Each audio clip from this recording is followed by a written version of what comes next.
Hello everyone, today we will talk about how to fix or how to solve the problem of storage on Gmail.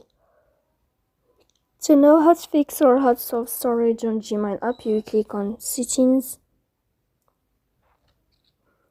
In this page, you can click on apps, default apps, app settings. On above, you can search about Gmail and you will click.